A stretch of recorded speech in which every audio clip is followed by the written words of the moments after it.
I want all of us, please, to give him a very warm welcome as he approaches the stage.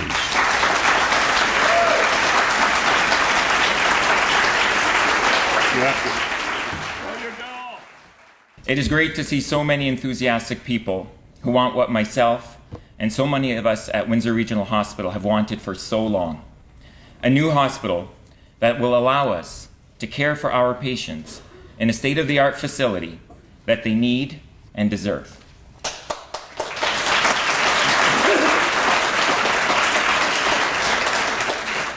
As you have already heard in the introduction, my name is Dr. Wassim Saad, and although I've only recently been appointed Chief of Staff at Windsor Regional Hospital, I can assure you my excitement and my anticipation of a new hospital for our community has been on my mind for a long time.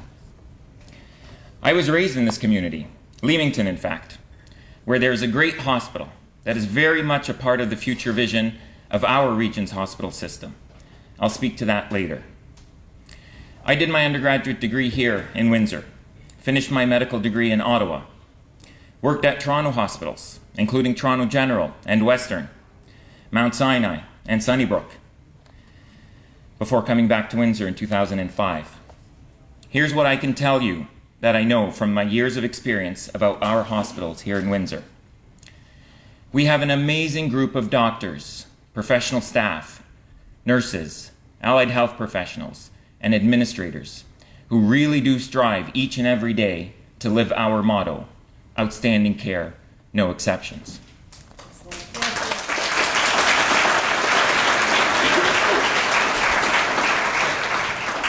However, our ability to provide the outstanding care that we aim for is too often compromised, not by our abilities, but by our limitations of space and antiquated design. We have a hospital that is a patchwork of buildings that were built decades ago to attach to buildings built even more decades ago. Some of our hospitals are between 80 and 100 years old. So what, someone might say, especially someone who hasn't spent time in our facilities, either as a patient or someone visiting a loved one, or someone who works or volunteers there. Let me try to illustrate in a few words why these limitations are so frustrating. At the Ouellette campus, we have a 5th floor that was originally a pediatric unit at the old Hotel du Hospital. One child would be a patient in his or her own room. Today, that same floor is our clinical teaching unit, where each room houses 3 patients at a time in the same space once dedicated to just one child.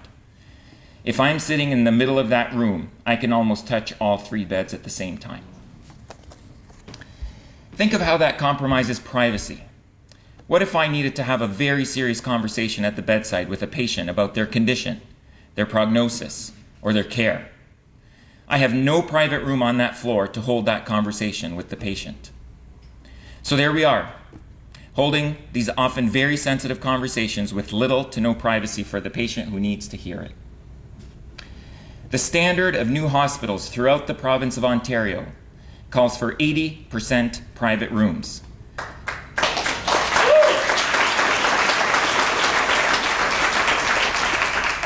Right now, we have 20% private rooms, the exact opposite ratio. Think of all those medical conversations that are held with patients in cramped quarters that barely fit our equipment needs, let alone comfortable space for visitors. It's also well known that these shared accommodations, with their shared sleeping space, but also shared bathrooms, hamper our ability to protect our patients from infections that may pass from one to another. Just a few weeks ago, one of the largest hospital moves in Canada's history occurred when the Royal Victoria Hospital in Montreal moved from their old site to a new location. This gave researchers the opportunity to determine exactly how much environment contributed to disease. With this move, there was a dramatic change in hospital wards, going from 3 or 4 people in a room to a 21st century building where every single one of the 500 patient rooms were for one patient only, each with a private bathroom.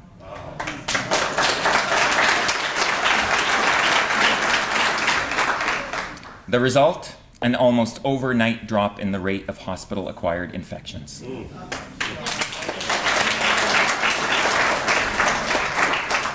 So, this is what I want to see for our patients. Space for privacy and dignity. Space for our clinical staff to provide them with the best care in a safe environment that significantly reduces the chance that we will harm them while we're trying to help them. What else can I say about our current infrastructure? Well, we do the best we can, but we have aging facilities, and there's only so much you can do to efficiently provide heat in the winter, cool air in the summer, and keep the lights on and the water running with old infrastructure that is far from the most efficient. With these limitations, whenever we have a pipe burst or flooding, like we saw at the Met Emergency Department just a couple of summers ago. Just last week, we had flooding at the Olette campus. Why? Not because of rain, because we have an old system for flushing our toilet waste, and that system became clogged. The system is in the walls, and we have limited ability to make it better. There are many myths out there when it comes to our new hospital plan. One is that the facility we have now are adequate. As I have described so far, they are not. Another myth, as I mentioned earlier, that somehow our plan compromises the hospital in Leamington. That's fiction. Leamington's hospital, Erie Shores Healthcare, is very much an important part of the hospital vision that we want to see become reality in our area. Another myth, that we have 2 general hospitals and we are going to end up with just 1. Here's the truth. We have half of a general hospital at the Olette campus and half of a hospital at the Metropolitan campus.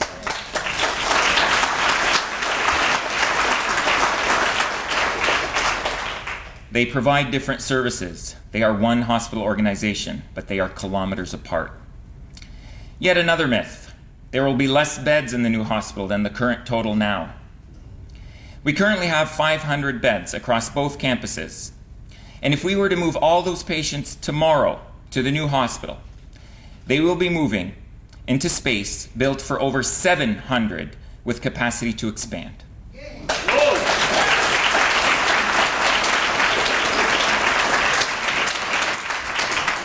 And expansion is something we cannot do at either site because they are landlocked and there's no infrastructure to even consider it. The Olette campus has the oldest inpatient units in the province. You have doctors who are on call who go back and forth between campuses. This puts a tremendous stress on our medical staff. One site will allow us to standardize care rather than having clinical staff have to constantly travel from one location to another. Our services right now are spread out. They are fragmented. In a new hospital, the care will be seamless. Indeed, many of the problems we see now will disappear under one roof. It's not just staff who travel back and forth. What about patients? In the last fiscal year, more than 1,500 patients had to be transferred from the Met campus to the Olette campus or vice versa. That is not ideal medical care. Not in this century or the last one.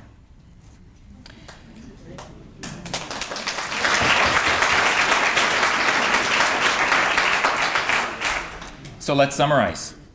A new hospital means state-of-the-art facilities with more privacy for patients, more space for our staff to provide care, reduced chance of infection, quicker care by medical staff, and eliminating the need to transfer patients from one campus to another.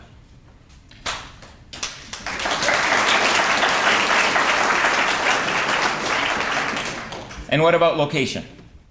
As I told the media when I was introduced this past summer as Chief of Staff, you could put the hospital in the middle of the Detroit River and all the doctors will be there to see patients. It just needs to be built, and we can't afford any more debate or delay. We have a location that was chosen after an exhaustive and complete process that included community members like people in this room. The process was so robust that no less than 7 other communities have asked us for our help with their selection process.